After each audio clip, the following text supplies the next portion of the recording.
at a later time, and we can send that through to your other channels and to your other neighbors, friends, and social networks. So I want to go through and say that we are at meeting number 5, and we're going through the winter months. Our idea is to go through a lot of this design so we can begin construction documents in the spring, bid in the spring, and begin some of the fabrication and construction of at least the Hmong Plaza and other features like the Pavilion Garden or front yard, which you may have heard at some point. So it's the expansion of the front garden, and we'll go through that as well.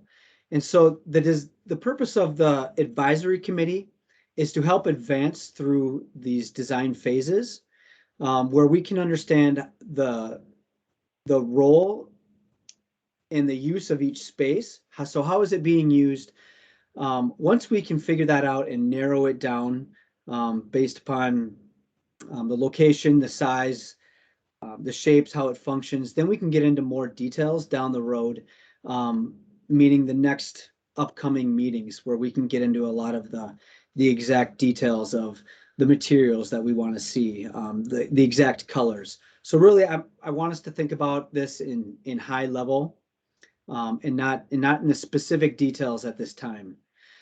And so your role is to take what you've put into the meeting, whether it's your discussion topics, or take what you've seen and then take that back out to your social networks for feedback.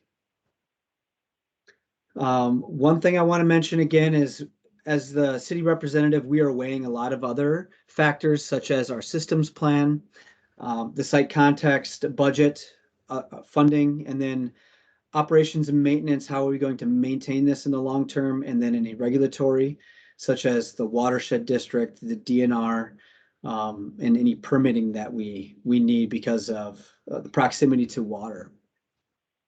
So here's the garden location. This is a key map showing, let me maybe zoom in.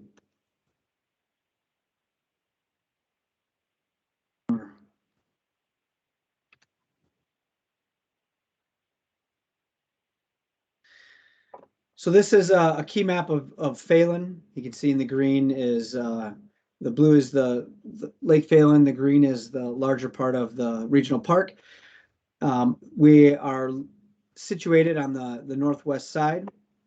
This is the channel showing the China Garden sitting at the north side of the channel. And this is a blow up of the China Garden. In black, you can see phase 1 that was constructed, which is the Western Arch. And this is the pavilion. And everything in blue is phase 2. And that is what we're talking about tonight and previously in the meetings. And so we're in the community engagement. We are in the design phase of phase 2. So there's going to be the design, then we're going to go into CDs and then bidding and then fabrication. So this is a lot of the work up front, figuring out how we would like the garden to be designed. And so the purpose of the meeting today is to look at these 4 things on the right side. We looked at the Hmong Plaza last week. This week, we're going to look at the Pavilion Landscape. And so this is what I was talking about, the front yard or the expanded garden of the pavilion. We're going to look at the chess table, which is located off to the east side of the pavilion. And then we're going to once again look at the donor wall and moon bridge, which was taken back and redesigned by the Chinese artists and designers, and look at some of the revised shapes, the sizes, how it's being used, and then in the future we'll go into more detail about the specific specific elements and features on both of these. Let's see. Are there a couple things that I can look at here on the notes? Let's see. I said there would be no discussion of the Hmong Plaza, but I was never involved in the previous meeting. I'm interested to know what was the final decision on the Hmong and the Hmong spelling of the rocks. I was pointed to this meeting by Councilmember Tao's office. That's true. We've already gone through, we've talked about the Hmong Plaza. We, one thing that I will mention before we get started about the Hmong Plaza, and there will be more discussion about this in the future, we were looking at the size of the plaza at 50 people, and what was presented last week was to keep the 50-person plaza and utilize the existing open space in order to hold 200 people, which was the desire by the Hmong Advisory Group. We need to have more discussion, and I do specifically with the Hmong Advisory Group to see if that is the direction they want to go to. So I will get that and follow up with folks in the future. One other comment that I will say quickly while this is brought up, and I read about it, which is the Hmong spelling on the rocks. We are going through another process. I'm working with Councilmember Tao's office and Councilmember Yang's office to have a separate discussion, and I will surely invite this group here. And then there's other folks that have not been involved, but we want to have a separate discussion about how we can solve the rocks and what was written on that. So there's more to come. We're trying to be as strategic as we can and as useful as we can with your time. I know these are a lot of meetings, so we're trying to take little bites off of the garden because it's such a great place. There's a lot of things we need to discuss. So tonight it is the chess table, Pavilion Landscape, donor wall, and moon bridge. And so I'm going to jump into it. This is this top is a design of the Pavilion Landscape, and it is in front of the plaza or the pavilion. What has been constructed is this upper portion of the landscape, which has a lot of the rocks, and we began to put in some of the plant material. What we want to do is extend this down to the water's edge and make this a series or one garden that goes all the way along with pathways, with seating areas, and with typical Chinese plants, whether it's forms of those plants. I think we need to get to that to those details and figure out, well, what are some of the typical combinations that we want to see. But for the most part, we want to talk about how do we want this space being used. We're going to look at it in creating one space, like a room, if you want to call it that, where it's bounded by the moon gate and the pavilion itself. So we're trying to create a space bounded by the pavilion and the water's edge. So I think we want to think about that. We also want to look at this. Here's a blow up of the bridge. That this bridge would be located in the middle of this garden. And so this would be able to hold a vehicle, but it would have a Chinese design where this is roughly 12 to 14 feet wide, so we can get service vehicles through that for maintenance. But then there's also an opportunity to have water underneath it, whether it is a dry stream bed, or if it is actual water that is recirculating from below. So these are a couple things that I want you to think about as we're going through some of these images. Operations, I think there is precedent for recirculating water. I think if you look to the north, there's the waterfall itself. But I think that's a discussion about what should be featured in a Chinese garden. Here are some images I want to show about the existing pavilion stairs and some of the materials that were constructed. So this view is just south of the pavilion, and this is what was constructed in phase 1. So you can see there's natural stone that is beige or a tan in color. And then there are steppers that are made out of natural stone as well, that are in a series of 3 or 4 stairs, and they are stacked upon one another. What is used in between these steps are concrete. So it's a typical concrete that you would see outside. It is very durable for this weather. And then on top there is a slate or a gray paver, very square paver that is used on top. So those are some of the existing characteristics that are out there. So what I want to look at is there is an opportunity, like I was saying, for a dry stream bed or with water. So I am showing a few images of river rock. There's a gray slate where it is a thinner rock as an option. The benefit of this is it has that blue texture where it has the image of water if this was a dry stream bed. Then there's also other darker gray rocks. They're a little bit more uniform, round stones. And then there are vertical stones that are set vertically, and you can do it in the pattern that makes it look like there's a little bit of movement through the rocks. So here are some of the Pavilion Landscape questions. This is a blow up of the 2017 plan. And you can see this is the area that was constructed in phase 1.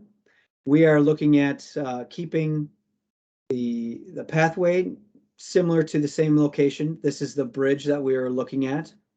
And then this is the phase 2 portion, not including plants that should be added, but this is the space that we are talking about that has areas to get down to the water. I think we can consider incorporating benches. But think about, do we want a dry stream bed? Do we want to recirculate water? What kind of stone type do we want to use? And we should also think about vandalism issues with stones or rocks that can be picked up physically by your hand and thrown. I think there's a lot of very sensitive cultural elements that are going to be in this garden. And so is that an issue that we should consider? And then thinking about walkway and stairs. So we've already constructed the walkway from the pavilion down to the path. We are looking at constructing another walkway. It makes sense to make it a cohesive garden, to use a lot of the same materials, such as the natural stone steps, concrete for the walkways. So I think those are the things that I'd like to get feedback. And so I've been talking long enough right there. I think we'll stop. I'll answer any questions about the pavilion landscape. And then we'll go to the chess table, which is on the other side of the pavilion. Yes, Romy. You're on mute. I'm sorry. Okay. Yeah, sorry. I just wanted to say it really looks lovely, and just wanted to make sure we all realize that since we're going down to the water, it would be great to partner with the Minnesota Water Garden Society. They are the experts on lilies, lotuses, water plants. So right where the stones actually meet the water, I'm hoping our landscape architects will open their minds to making it really beautiful and extend it into the water. Thanks, Romy. Yeah. Does anyone else have any strong thoughts about using water itself, or maybe keeping it dry stream bed? I think there's other costs, such as there's other factors such as the cost of maintaining and operating recirculating water, which is going to be a little bit more expensive than what a dry stream bed would probably be. Mary, it looks like you have your hand up. And you're on mute as well, Mary. Could we go back maybe 2 slides to where there's the moon bridge? And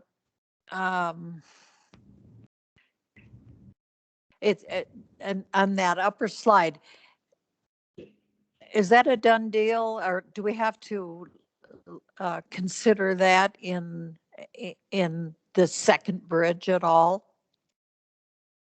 So this is the moon bridge that you're talking about here. Yes. And then there's this second bridge, which is separate from the moon bridge, which is up top right here. Are you asking, do we need to consider this second bridge? Well, I'm just wondering how close together are those? Is there any flow between the first bridge? Really is just it's just part of the pathway, is that right? The one that is directly under the pavilion? That's I just think, basically part of the pathway, an ornamental uh, to accommodate whether we have flowing water or stones or slate or something. yes, yeah, I think it would be built in Yeah, a way that's that better. it would be along the path.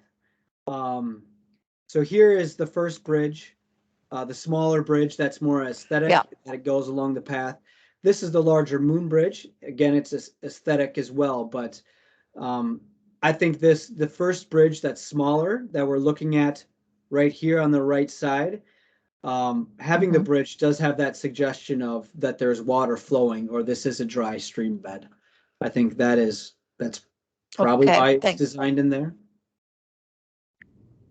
Okay. Then I would speak to the materials or the water, either one under that smaller bridge. I have seen many stone dry beds.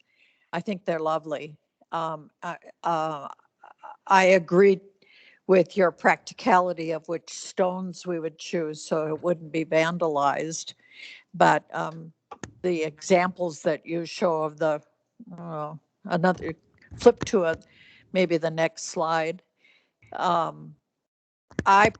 If I had a preference, I would like the lower vertical stone. It might be more easily wedged in and be less vandalizable. I don't know that I've seen a group of kids come to the present location without picking up stones and throwing them. So just even kids, when they arrive kind of unsupervised, are real busy throwing things. So I think having something that is more stationary is advisable.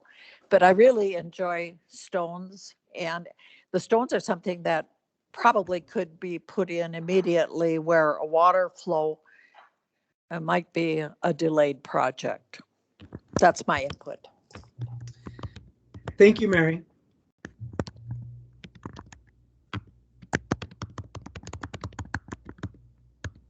Is it possible to create that stone, have the stone in place, vertical stones in place, and then provide for the water feature on top of that later as well? Is that possible? Yeah, I think you could do that. I think it just requires having a liner below it. But you'd have to have all that infrastructure in it. It raises the cost a little bit, but I don't think it's out of the question. It probably could be done.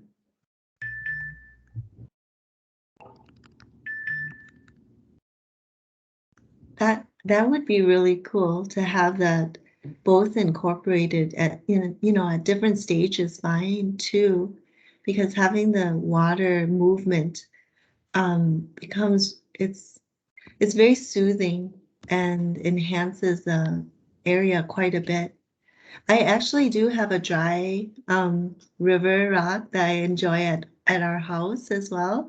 I do enjoy that, but I do notice that leaves will, cover it up quite a bit through the spring, summer months.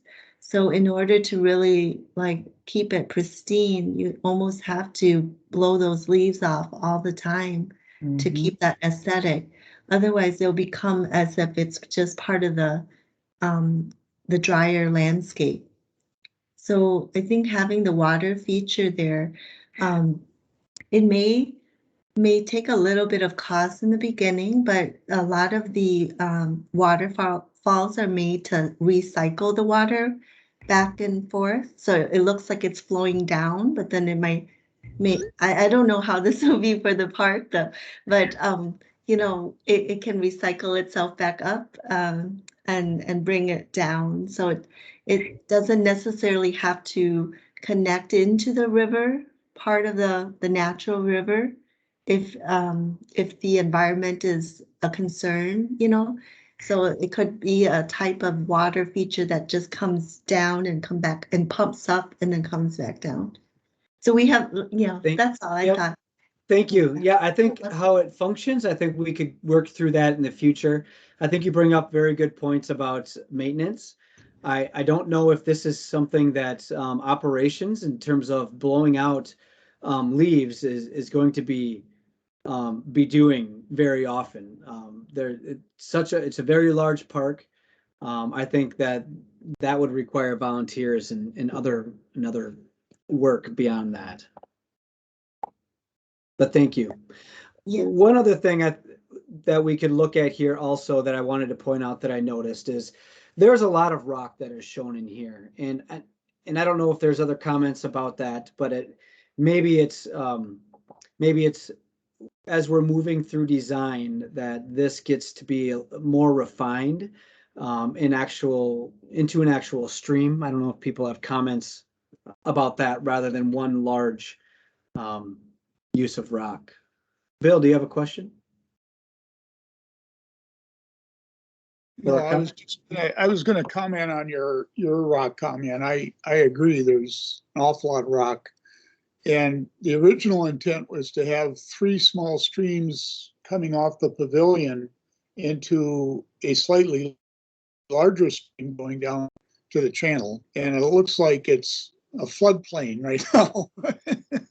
So I think it probably does need to be more defined than it is. It's an awful lot of garden taken up with just rock. I just wanted to speak for Joyce Shaw too. She says China gardens have flowing water. That's it. End of statement. So she would be a strong advocate for flowing water. And if you're going to put in a pipe and a liner, what's a pump at that point? So that would be one thing there. I also noticed that it doesn't appear that there's any placement for the 4 garden stones that were engraved this last summer. I'm not trying to place them today, but I'm just saying there's no placement at this point. And then finally, if there's any opportunity to put some small patio areas in the garden, I'd like to see that. But with all that stone, I don't know that there is. So, thanks, Bill. That's a good point. I think if it fits the design, that some of those stone areas could be reduced for seating areas.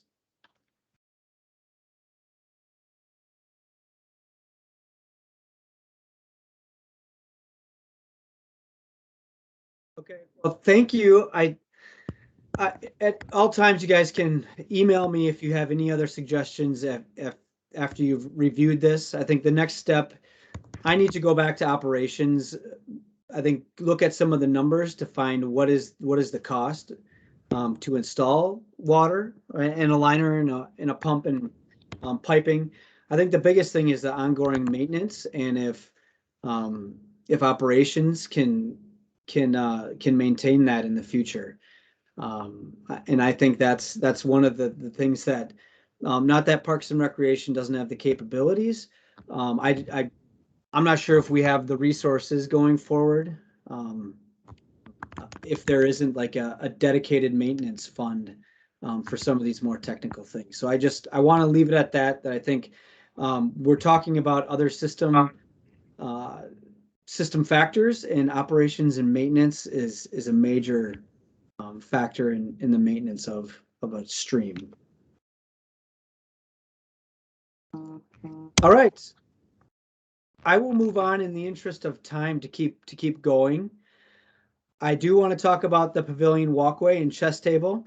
And so this is the pavilion. It's just sitting off the sheet. This is the Pavilion Plaza. And this is the pathway that goes along the lake. And so there is this area in between the pavilion and the lake underneath the tree. Right now that it is really a go-through space. We're finding that some users are coming off the trail, they see the pavilion and they immediately want to walk up. I would also say that it looks like there are 2 tracks. I don't know if this is operations that is driving on this as well. I think there's a number of factors that is leading to this disturbance, but ultimately it's creating this view. And is that what we want? You know, we've talked about a lot of hide and reveal as we've gone through these past 5 meetings, and creating these little rooms and creating that interest and desire to go around the next corner, to look at what could be there, or to get a better view of what's beyond. And so this does not give ourselves a hide and reveal, whether it's because of operations that's driving there or people that are walking. There is a clear need to create something. And so this was initial design or rendering that was sent by the Chinese designers. And what we're looking at here is an existing elm or an oak. And I don't know if we want to talk about necessarily how close we are to this tree. It probably might be a little close in the picture. I think what the idea is that we are setting it within this area that has existing trees, and it has some evergreen trees, cedars, that will provide some of that height component. And it creates this room off to the side of the pavilion. And I think building in some smaller shrubs does create that screen from people walking up to the pavilion. So I think we can work through a lot of the plant material. The important part here is just to relate to everyone that what Christina Lee was talking about is this is the chess table that she's most interested in from her family's perspective. I think we want to think about materials again. How are we getting people up here? If this is ADA walk at 5%, do we do concrete to reflect what is used for the walkways in front of the pavilion? Or is there a need for a series of stairs? This could be natural stairs that are going up. We already have ADA access off of the far side, so we do not need to have this accessible. But I would like to think about it in a way that we want to ensure use by all people. So if we can get in ADA, it probably makes sense. So that's where I wanted to talk about for this area. One other thing I talked about hide and reveal.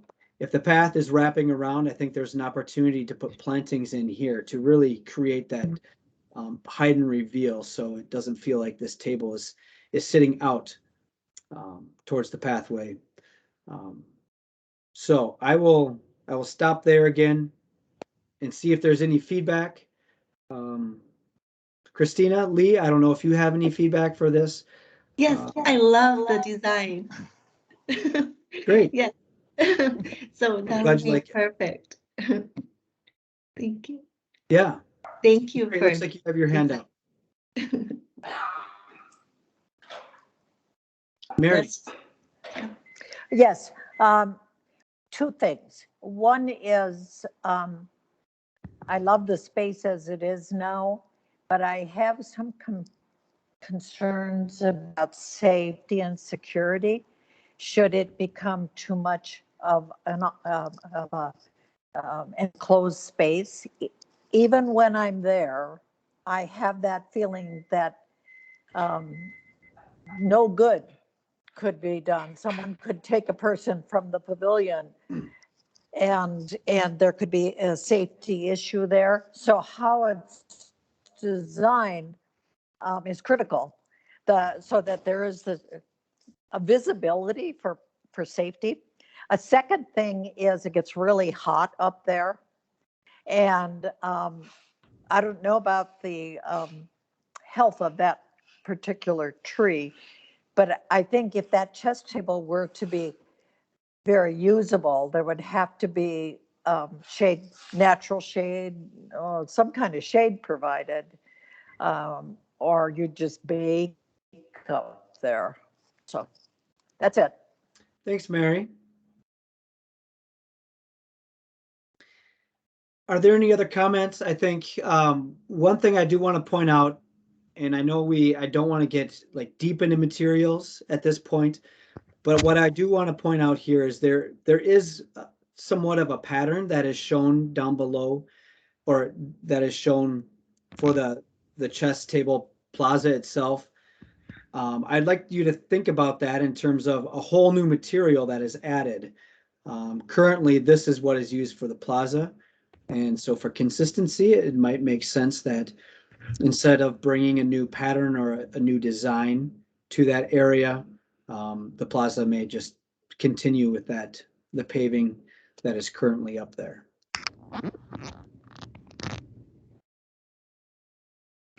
So I don't know if anyone has any comments. I just wanted to point that out as we're moving forward. Yes, Christina. Yeah, I have a question. It looks like there's two stone chairs or stools or some sort, sitting area there. Is that correct? Is that also stone? Yes, it looks like it is stone, and I think that was added by the Chinese designers. Yes, Is that yes, typical of what we would see? Is it Yes. 2 chairs? Is it 3 Yes. chairs? Is it 4 chairs? How many should be there?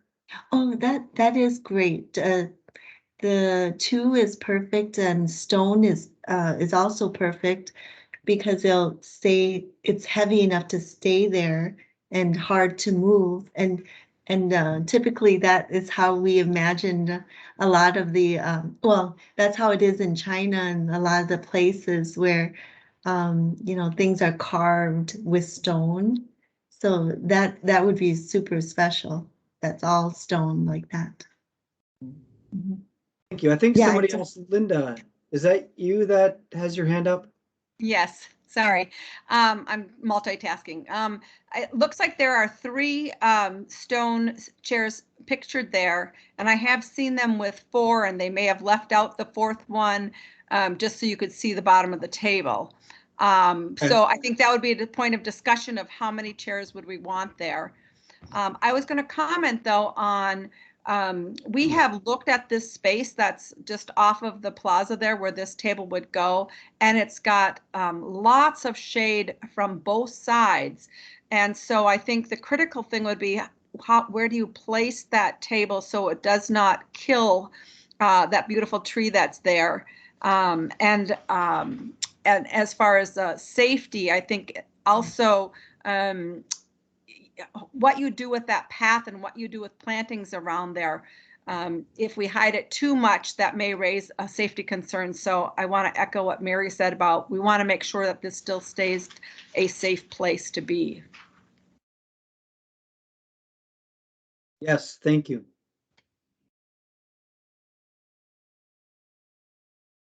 Okay, well, I think we've got a lot of good comments. I agree that we want to preserve what we have for tree material out there. And so I think we will look at the location. We can look at the sight lines. Maybe some of these trees could be limbed up if they are not healthy, and make sure that we can still create the idea of a room, but also create sight lines where people of all ages feel safe utilizing this space. Bill, do you have a question, comment? Yeah, just I think 4 chairs would be better than just 2. And then as the materials go, I don't think we should introduce another material in there. In fact, it would be nice to use the pavers that we've already used to go all the way down to the lake. If you need to insert steps, that's fine to keep the grade low between steps. But that instead of concrete, I think would be better. That's just my opinion. Thanks, Bill. Carol, I think you have a question. I just wanted to also state that I think 4 is better because I can imagine there being a desire to teach a younger generation how to play, and then that way you would have the ability to have people watching and learning as well as playing. So that would be my vote. And I agree with what has been said, what Bill was saying about the materials and trying to keep things matching and not getting too many new material so that there can be that visual connection. I love the curved pathway. And yes, save the beautiful tree. And you know, I think I had sent you the picture of the painting from the Minneapolis Institute of Art, you know, where it's got the pine trees and the men playing chess, right? And so I would like to have a little bit of seclusion, but maybe have it a little bit more open, at least on the side to the pavilion, to address some of the concerns that Mary mentioned as well. Thank you, Carol. I see another hand up, but it's behind. I can't see specifically who it is. Hi, Brad. It's me, Christina. Hi, Christina. Yeah, hi. I think I agree with what Bill and Carol has said. I agree to have, I think it's nice for this chess table to have 4 chairs. We can call it a chess table. However, sometimes we have to consider the fact that people like to play cards or play mahjong, which is another Chinese style entertainment game, which is really popular for senior citizens to play. So having 4 chairs makes sense than having 2 chairs there. And also for the paving materials, I quite agree with everybody that that we, in order to create a consistent look, it's really nice to have same materials that create the same look from the pavilion that leads, all the way through the pathway to the table. So that's just what I want to add to that. Thank you. Great, thank you. All right, this is a lot of great information on how we can move forward. So if there isn't anything else, I will move on, because I know we still have probably quite a bit of discussion for the Moongate, Donor Wall, and Moon Bridge. So if there is more info as you're thinking about this tonight, as always, just send me a message. So I want to quickly recap the Donor Wall and Moongate discussion. And these are some of the notes that I did send out to back to China for the redesign that you will see. And so what I had written down that that we observed or we heard is that it should be separated. The Donor Wall should be separated from the Moongate. One person considered relocating the Donor Wall to the temporary Donor Wall location, and we'll go and I'll show you where that temporary location is. Several people brought up that we should consider lighter colored granite panels with red letters or different colored letters compared to the dark granite panels with white letters. It seems heavy and resembled a monument. Interpretive info, such as info about the rocks that we were talking about, the archstones, info about those, that type of thing, info about how the park was designed, what was the process to establish it. All of that other information should be separate from the Donor Wall. And we should also include on the Donor Wall info about elected public officials, the Design Advisory Committee, which is yourself, that contributed to the redesign or design of phase 2. And then about the wall itself, the Moongate and the wall should be a little more transparent. And I think we started talking about leaky windows. We called them leaky windows. We'll show some pictures of them, possibly using a combination of Hmong and Chinese patterns, or considering freestanding wall or shrubs to retain the feeling of an enclosure, but also provide the strategic transparency through it. And then also the purpose of the wall was to create an enclosure or space between the dry stream bed that we just talked about. So we're still talking about creating these little rooms. And what I heard was a majority of support. There was support for the tile covered roof, and we can talk about that if that's not correct. But I'll jump right into it. I want to go and quickly show people that we're not here. This is the existing site of the Donor Wall.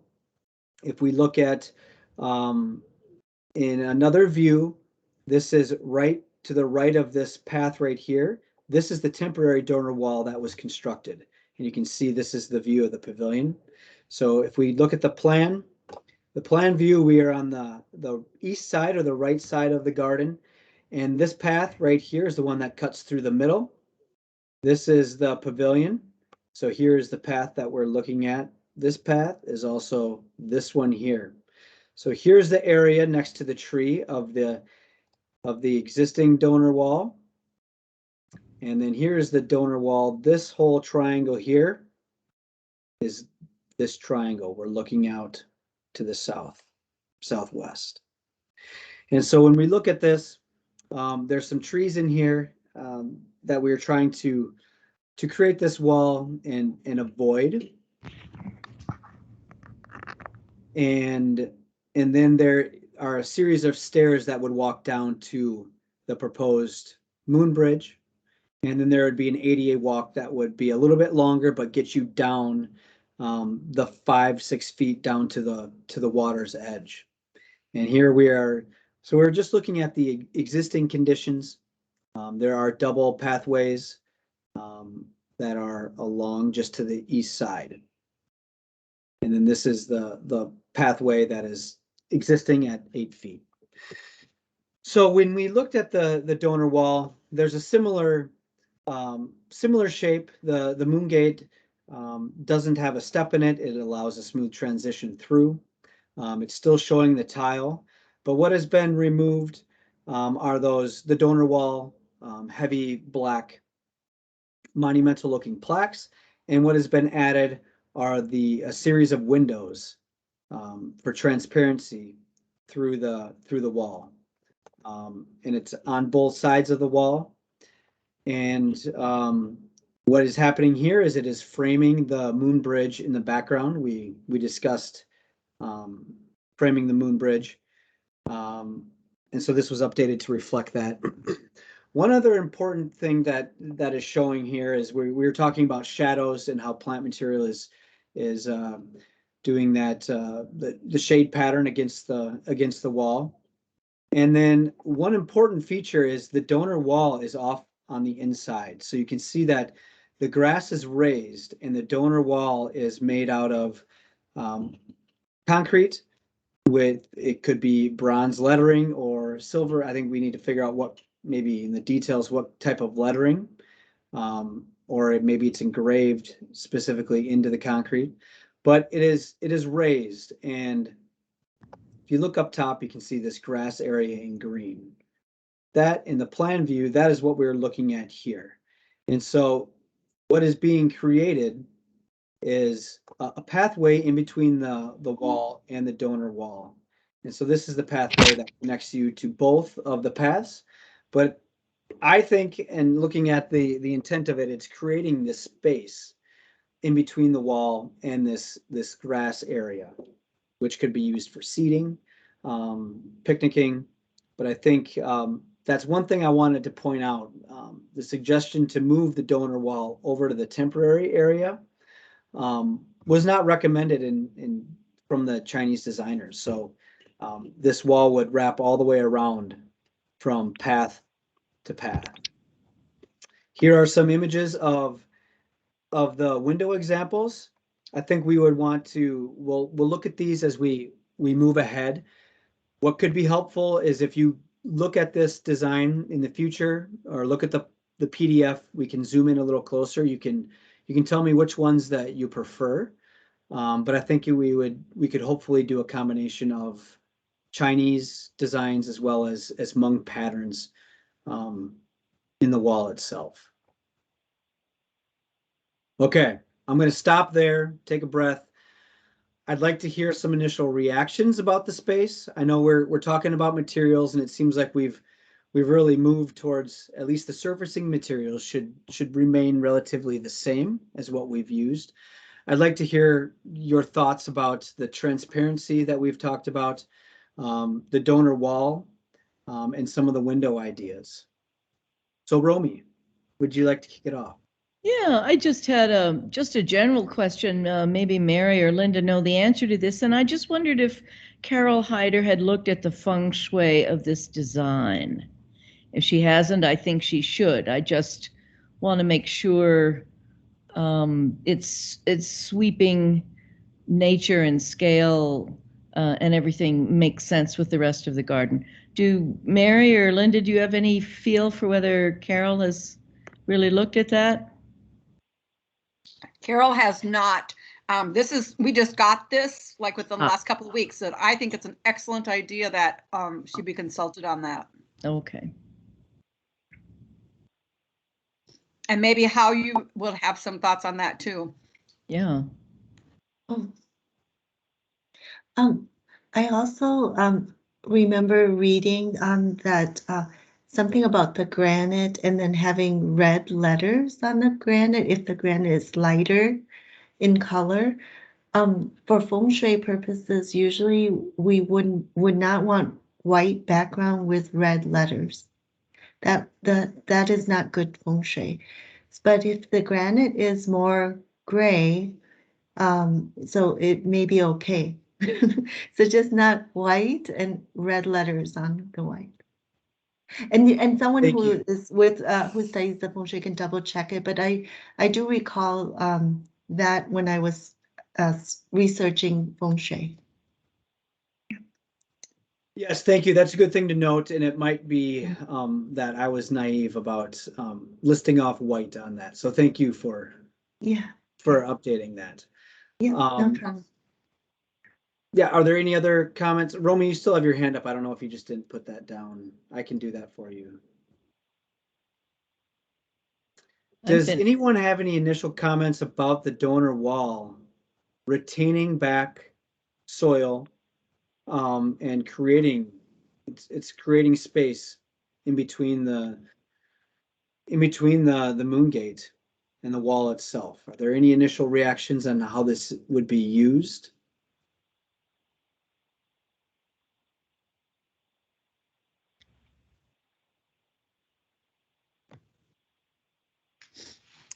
Uh,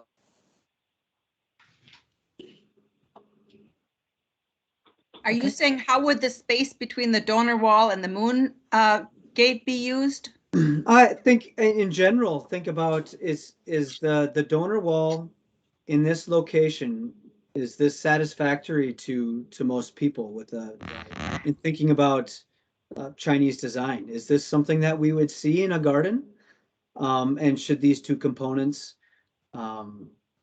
be used together? So if I was walking through this garden, I would be reading some of these the names, and so it's not just a space that begins to be a corridor where you're walking through. People are physically standing there reading it. So I think when you think about it, you want a big enough walkway for people to pass if you're reading names. So it's not necessarily a place that you're just walking through like a corridor. You might be looking around, you might be looking at the design, looking through the windows, or you're most likely walking through to get to the moon gate. So I'm really looking at use. Does this, from a functionality standpoint, does it work? Would you see this in a Chinese garden? Mary? Would I see it in a Chinese garden? I don't think so. I think it's very attractive.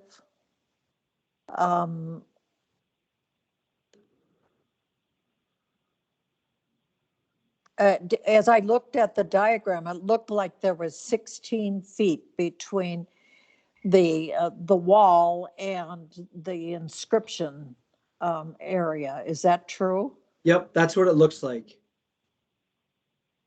Okay, 16 feet. So there's 16 feet from this point here, from the donor wall, all the way to the moon gate wall. And so that's parallel at any point. I think this would be a wonderful area for a parade or a procession to go through here, highlighting the fact that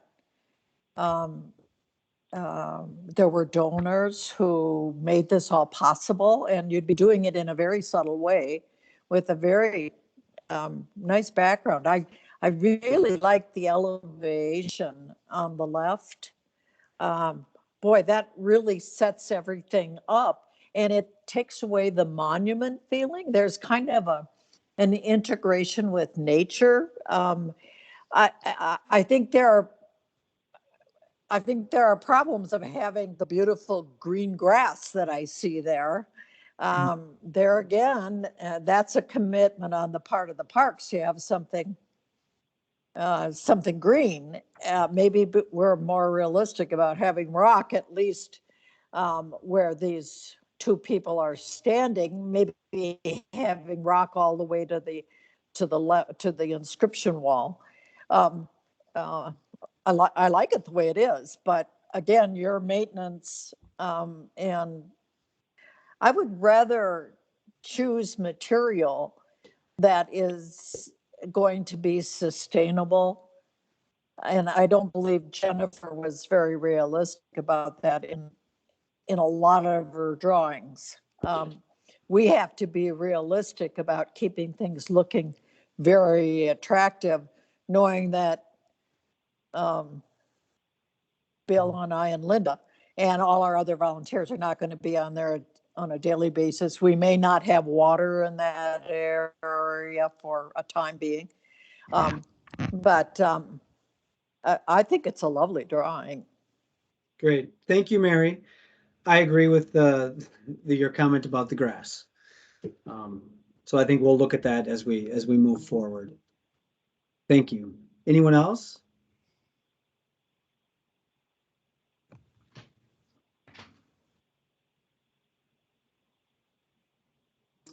I see there are a few comments here. No red lettering. Ping Wang is asking, how do you keep the donor wall clean? It's a great question. I think as we're moving forward, we think about, well, what's making the letters? Are these engravings inside in the concrete, similar to the art stones, where they could be washed? And even thinking about graffiti, I think we have some decent luck on things that haven't been tagged, but then again, we do get graffiti. And what is the best way to clean this if that happens? I don't know if necessarily raised lettering that's out of bronze or some other metal is going to be the best way to clean something like that. Let's see. There's wondering about dedicating so much space to grass above the wall. Would it be possible to incorporate more plantings that add depth to the space? I think that's a good suggestion. Mm-hmm. Let's see how you wrote. I'm not sure. I have an example of a large wall standing alone in a traditional garden. But I'm sure we can keep the sense of feeling of garden by deploying the design language. I think the conceptual rendering is on the right track. Great, thank you, How you. That's great feedback, everyone. There isn't anything else. I will move. Brett, I keep trying to raise my hand, but it's not raising, I guess. I see you now. Oh, okay. Go ahead. I know Carol Brash had talked about this in the past, and I want to make sure that this is on our radar, because I think it goes to what How You says, is that each end of this donor wall should have landscaping that sort of completes the ends of it, so it doesn't look like it's the standalone wall. And so I think she's done that a little bit. I can tell on the right-hand side with the flowering trees. But I'd really like to see when we start doing the landscaping for both ends, that we maintain that idea of continuing that wall. Yeah, that's a great suggestion, Linda, and thank you, How You, for bringing that up. I might follow up with you here in the next day or two to get maybe some more of the suggestions on that too. All right, Linda, do you have anything else? Otherwise, Bill, and then Mary.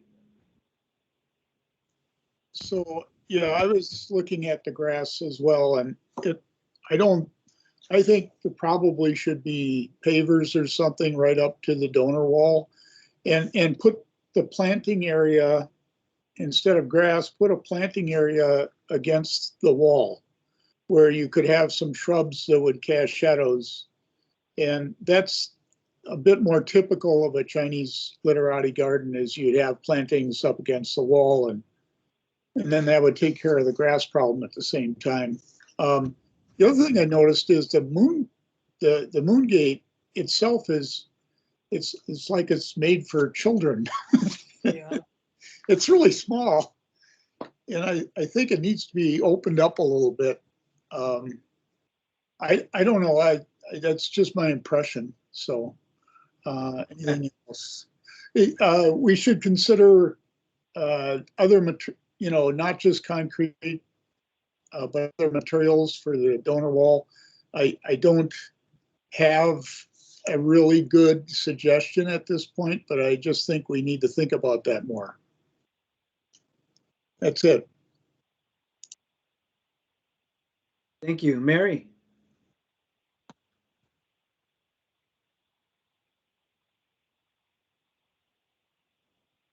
Oh, sorry. Okay, thank you.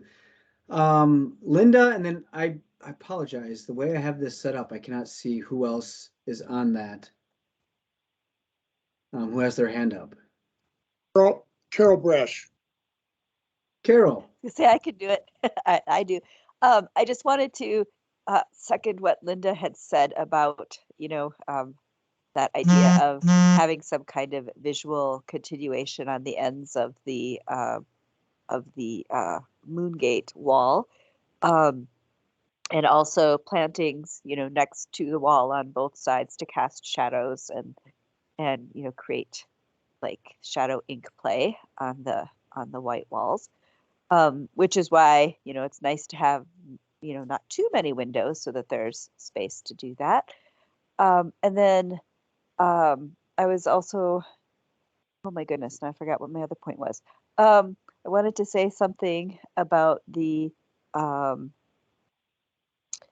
use of donor walls, right? Not that's, in a traditional Chinese garden, there was no need for that, right? So you wouldn't see them, but you do see them in other gardens around the United States. So, trying to figure out a way to make it blend in with this one. Oh, I know, one last point. So I see that they've got a little plaque above the moon gate with, I think it's the name of the garden, if I'm making it out correctly. And I would suggest that we come up with, a different name so that we're not repeating, in the Chinese garden, each site would have its own name and its own poetic connection. I know we're not there yet, so I'll be quiet now, but I just want to throw that out there. Thank you, Carol. Looks like there's another hand up. Yeah. Christina, yeah. I'll just throw this out too, just to think about, to address the ends of the wall. They could design some type of a pillar that then curve so that the roof line curves up at the end, so the pillar can be artistically done, so it has some interest instead of just that flat wall, like it's just cut up. So that's often, we see a lot of these pillars in China. Like it could be, I don't want to, colors are pretty bright in China, like the Temple of Heaven, those are pretty bright. So here it's much more subtle colors. So perhaps the artist can create some kind of a, some like, it could be dragons or whatever they can carve into the pillar. And then it has the movement of the roof line going up for the spirits to go up and out. Just a thought. No, So, thank you. I think that would probably match what is on the pavilion, I believe. Mary, do you yeah, have your hand up now? yeah, Well, and that's what I was going to say, is having it something complement the pavilion roof. Yeah. Not necessarily the dragons on the end, but yeah, curving up more in Yeah. a changsha style. Yeah, that sounds great. Yeah, thank you, Christina Lee, and then Christina Morrison. Hi, Brad. In terms of the donor wall, I do have a few things to say. As we all know, probably most of us are aware that donor walls are not typical elements in Chinese gardens. This is very much, to me, it's like American culture. You need to have donor's name displayed on the wall, which is actually really important because there are so many donors, especially in the Chinese community, have contributed so much money at the beginning. Most of them are groundbreakers. They are so looking forward to seeing a real donor wall. So that part for me is really important. On the other hand, how we can make this donor wall look more professional or more in harmony with this garden is something quite important to consider too. I have seen, I've been to different gardens in the United States, and I see donors' names are engraved, printed on the bricks that you can step on the ground, not really building a donor wall. So whatever we are going to do, this donor wall definitely has to demonstrate our gratitude to thank all those donors. On the other hand, also be built in a way that's definitely in harmony with the Chinese garden. We may be the first Chinese garden. I'm not sure if I'm right, but I'm thinking we might be the first Chinese garden in the United States to really have a formal official donor wall. So let's take that into the consideration if that is true. I definitely think we really need to rely on the expert help to get this donor wall to be built right. Thank you. They'll never get this done. Yes, thank you, Christina. Mary, do you have a follow-up? Brett? Yeah. Mary, in looking at this design, how do you see that it would be engraved? I mean, would we actually have to on-site engrave these things? I guess I see this with all the names we have. Oh my gosh. Actually doing the engraving on site, and also with this raised bed, there could be issues with water flow off it, diminishing the whatever the names are by making them dirty or washing them away over time. Do you have any idea of how we would actually go about doing something using this design, the actual workmanship involved in it? Yeah, I think just thinking broadly on type of materials, I think you can prefabricate many walls. It could be made out of, it looks like concrete, but it could be made out of stone. I guess if we look at the archway or the pavilion itself, a lot of these came pre-manufactured, shipped from China, and we were able to piece them together. So I don't think it would be an issue of getting something that prefabricated so it looks nice, and then maybe you can swap out those pieces or you're engraving them on site. I think we would have to look at that, and those are good points you bring up. And I think we'd have to look at systems. We'd have to find some waterproofing systems that would drain. I think there's ways with French drains or with just tile back behind it where we can effectively move water, and maybe it moves it down below towards some of our plantings that need water.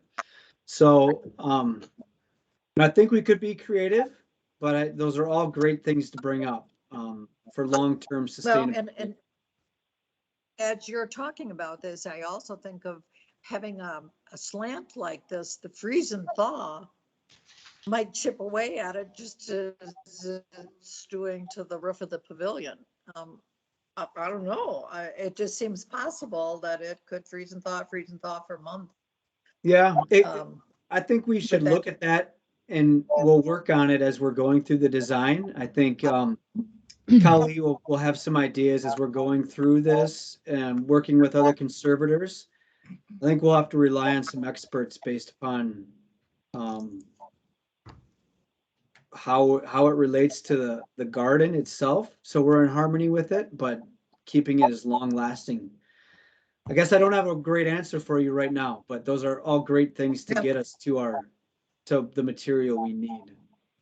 And Brett, we have to remember too, we have about 400 entries right now for groundbreakers. So those could all be pre-carved, but we have to also allow for the future of phase 2 donors, if there are new donors, hopefully there are. And where would those go in? Would those names be carved in after phase 2 is done and we have the full phase 2 donor list? And then where would that go in this plan? So I think we have to think about those two different categories of donors.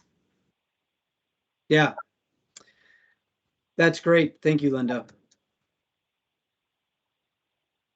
Do you have a question? Comment?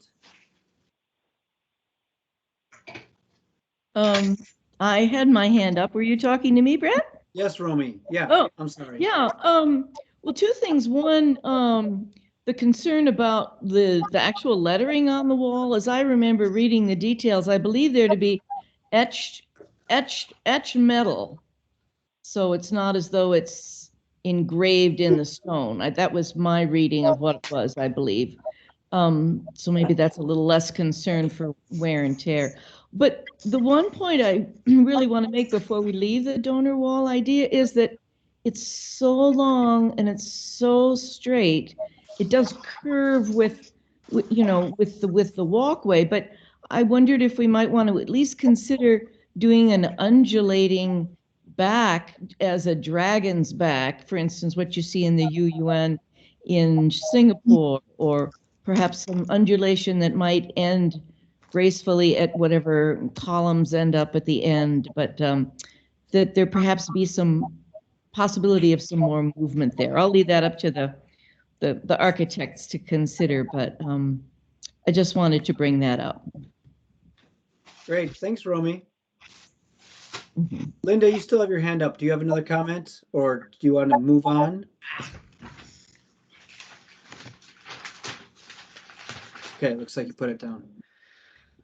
All right, I think that's all great information. We've got like under 15 minutes left, so I think it would be helpful if I jumped into the recap of the Moon Bridge and then go through some of those key features.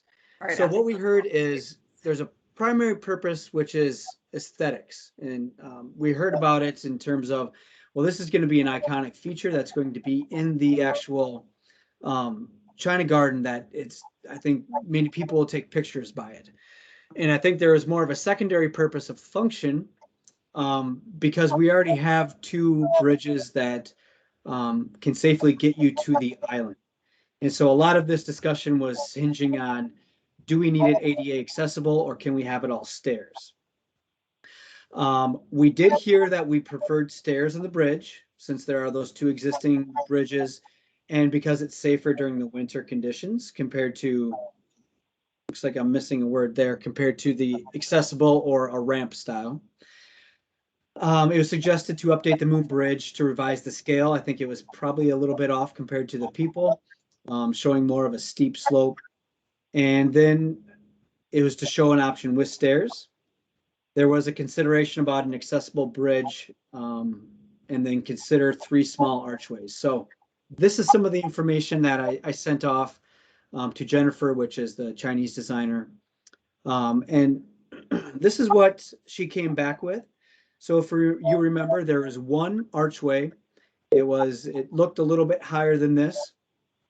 So this converts it into 1 large and then 2 smaller. So there's now 3 arches.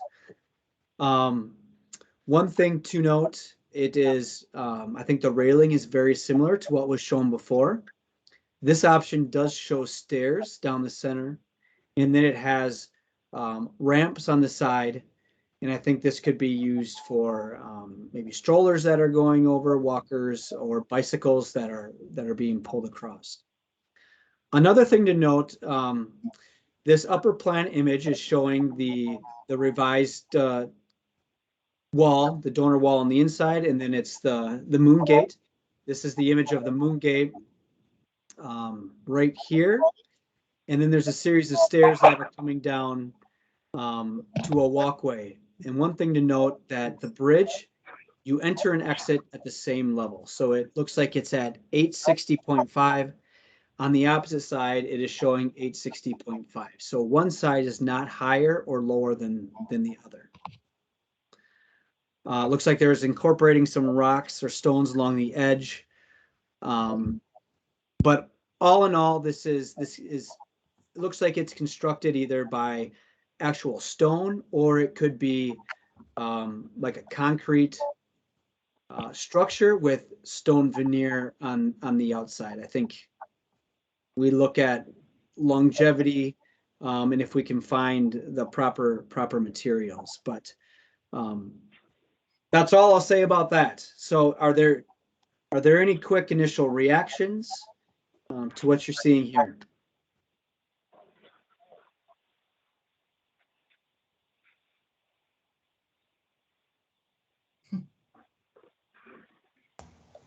Carol, it looks like you have your hand up. Yes, I would say in general, I think it really took all of the ideas that we had, and I like it. My only concern is the arch is just maybe a touch high, and I know that this is just a rendering, but just as a reminder that we really do want it to make an actual circle, you know, so that it needs to be a half circle, the largest arch, to get that moon effect in the reflection. And this looks like it's just a little bit bigger than half a circle. Thank you. My question is related to that, if I could just jump in.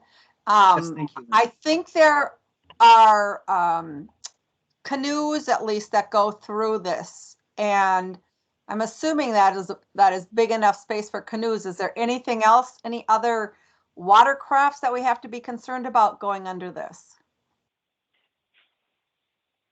That's a good question. I think we would have to speak with the DNR and specifically what some of the limitations may be with this design.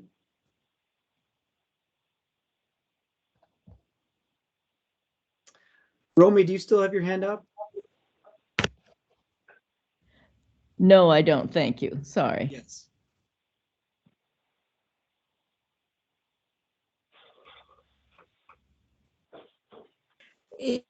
If we're going to talk to Carol Hyder about the donor wall and the moon section, maybe we should ask her about this also. That's good. Yeah, absolutely. Location as well as the structure itself. And Brett, she'll have to go to the site for that. Is that something that I should try to set up this winter? Yes, that would be very helpful if you could set that up. Okay. Tell her to bring her boots. It's probably some deep snow there. Yep. Okay. It's probably a perfect time. You can walk on the ice if there is ice in that spot. I haven't been out there recently. Oh, cool. We could get some different photos of the pavilion then. If it freezes over right now. Yeah. Maybe that we should make that high enough so we can ice skate underneath that bridge. So is it high enough?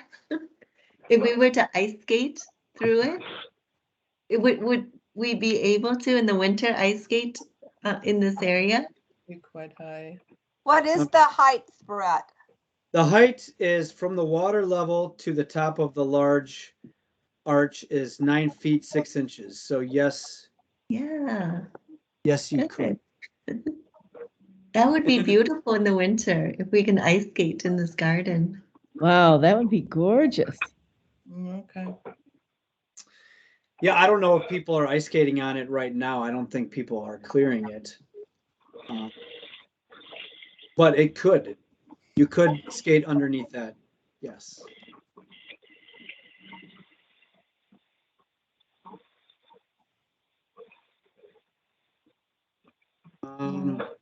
Okay, well, I guess, she did take a lot of the things that we were talking about, like Carol said. I think a lot of the opportunities we talked about for designs are going to be incorporated along the railing and at the ends. It looks like we would have some future discussion on the type of material that we're putting, whether it's a veneer or stone, and how we're constructing. So I imagine a lot of this material would again come from China, unless we've got some other ways of acquiring similar stone. So is there anything else? Romy, your hand is up. Yeah, I actually was thinking of something. Just a simple question. Are those stanchions on the top of the bridge or the undersides of the arches, are they going to be lit in any way? Any lighting? That's a great question. I don't know what is typical. We do have lighting that are along the path. So there is electricity out there. I don't know. Is that a feature that is on a moon bridge? I'll turn that back to everyone else.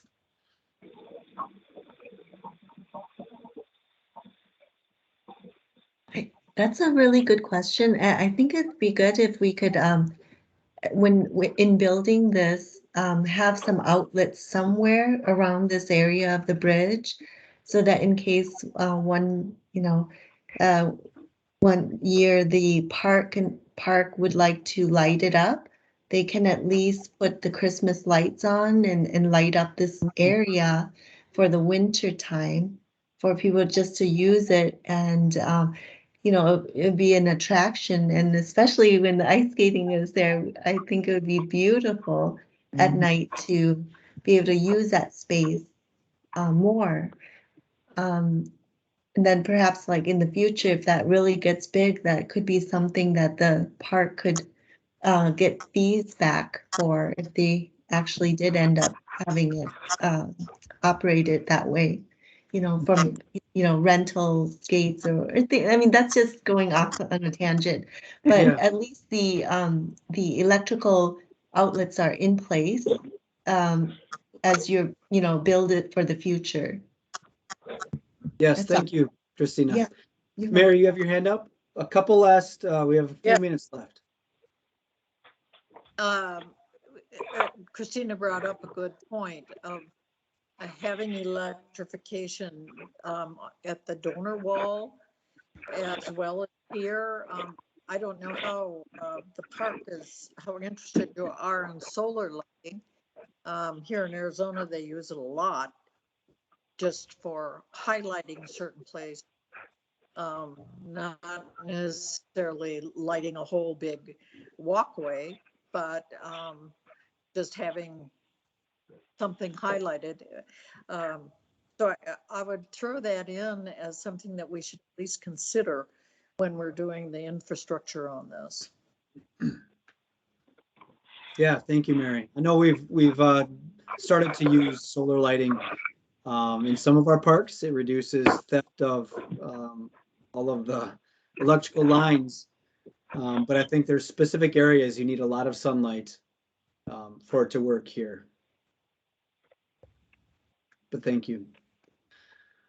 All right, Romy, one last comment. I'm just drawing attention to Cowley Tao comment that she's made. I would love for her to voice that. It's in the chat, or you could just read it if she's still here, though. Looks like it says in the Hmong culture, dragons live in the water and some are afraid to cross the water. Is there a way to mimic dragon scales in the bridge brick? It would almost feel like the dragon is carrying you across the bridge. Okay. Yeah. Sure. Are you able to hear me? Or... Yes. Yeah. Okay, I didn't know for sure. Yeah, in like Hmong folktales, or even some of us believe that there are dragons in the water, and a lot of us are like afraid to cross the water. So is there like a way to maybe mimic maybe dragon scales within like the brick or just something like that. So it feels like the dragon's carrying you over the bridge. It's almost kind of like a play of like, even though they're scared of dragons, it's like this creature is like helping you cross the bridge. Not that it has to happen, but it's just like a subtle kind of hint would be nice. But I'm not sure if that's gonna change like the Chinese garden, design or the feel. That's just my idea. Yeah. Good. Yeah, I don't know if anyone has a reaction to that. Carol, I see your hands up. I don't know if you were responding to that or if you had your own question. Sorry, I cut out for a little bit and I didn't hear what you said about the stone facing on the bridge. And wondering, and I had a question about the color because this looks more gray than I think the last one we saw was more white. And so I can't remember where we had landed on color, given that a lot of the other stonework is a little bit lighter than this. That doesn't mean this can't be that. I guess I would have to think about that and see different views to see how it's going to work.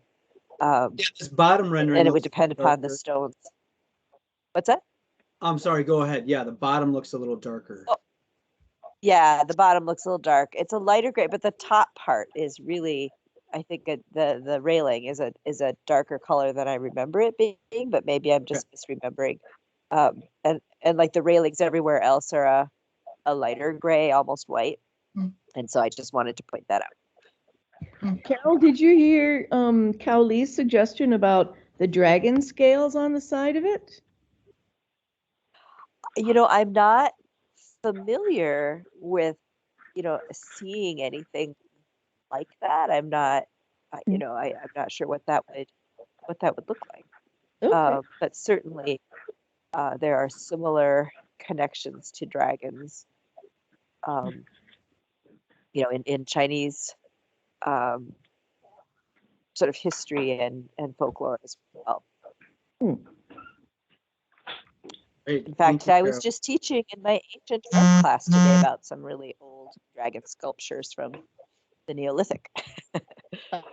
Well, and don't forget we have water dragons on the eaves of the pavilion. Oh, that's great. Christina Lee, yeah, you have a question?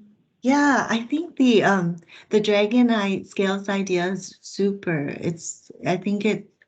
I think it actually goes well with the Chinese as well, because I think when I was at the Temple of Heaven, I'm looking at the pictures right now too. There's a spot where it's like elevation of railings, and the dragon mouths were kind of like sticking out, and I think that's where the water kind of flows out from this area. I'm gonna see if I can catch this for you to see right now. Hang on. Right here. I don't know if you can see that. Okay, that structure, if you look closely, at the ends of the pillars right there, there's dragon or some kind of animal. I think it was dragon mouths or something that I believe water spouts out when it rains. I vaguely remember that, so double check. But I think the dragon is great. And where so was when that location you mentioned again? that, Can you remind me where that location is? If you Google Temple of Heaven. Okay, thank you. Temple of Heaven, and then look at it's in the Beijing area. Yeah. Temple of Heaven. And then you'll look at some of those pictures there and those railings. And I think that's where I first saw something like that. Yeah, that's a while back. That's great. All right, so I know we're near our end of our time here. I think if anybody has any other comments, please send them my way. I think we've gotten some great feedback about the color, the size of the arches, what we'd like along the railings. And I think what my plan is now, because we've had consecutive meetings one on the Hmong Plaza, and then now on a lot of these other features. So I think we've gotten to a point where I think we need to get together with the designers, such as Cowley, that we've hired, and that I'd like to talk with some other folks that have the background in more of the landscape architecture background for the design for the Chinese garden. So I think we need to advance some of these more specific details. And so I think I'm going to reach back out. I don't know if we need necessarily a formal meeting right now, but I really want to plan on how we can preserve your time and try and reach out at certain points to figure out, well, what are the most important materials. So if you're going back through these, please let me know if there's a specific pattern that you think is really iconic for the culture or for a Chinese garden, or if there's a Hmong pattern that would maybe relate in a Chinese garden, or a form on the Moon Bridge or on the Moon Gate. Let me know, let us know, and so we can work through these. And so I think what the plan is, and I know there's some discussion that needs to be had. I brought this up about the Hmong Plaza. So I specifically want to regroup with the Hmong advisory group to really nail down their ideas for the 50-person plaza. So I'm going to be reaching out. I don't necessarily know if we need the whole group. So I really want to get to understand the direction of the Hmong advisory group going forward, and to try and understand if we can use that overflow space. Does that make sense? Does anybody have questions on the process and their role? I think I'm going to reach back out. I think send this out to your community groups, to your social media friends, once we get these reports up, recordings up, and notes. All right, so I'll leave it at that. Is there any quick final comments? As always, just shoot me an email too. Brett, are you picking up on all the chat comments? I have it on here. Okay, I good. wasn't able to go through every single one of them. Oh, no, that's okay. I just want to know that you have it recorded. I have it recorded, and I can easily just save these. So yes, thanks, Bill. All right, I feel like we've had a lot of meetings. We've gone through 5 of these, but I'm feeling better in the direction we're going. Like I said, I want to meet with the Hmong advisory group, but give me your thoughts on how you feel. If you have any strong remarks, shoot me an email. Otherwise, enjoy your night, and thank you for your dedication to this point. Thank you. Thank you, Brett. Thank you. Yep, good night. Take care, everyone. Thank you, Brad. Thank you for your hard work. Thank you. Thank you, everybody. Thank you, Brett. Thank you. Good to see you, Christina Lee.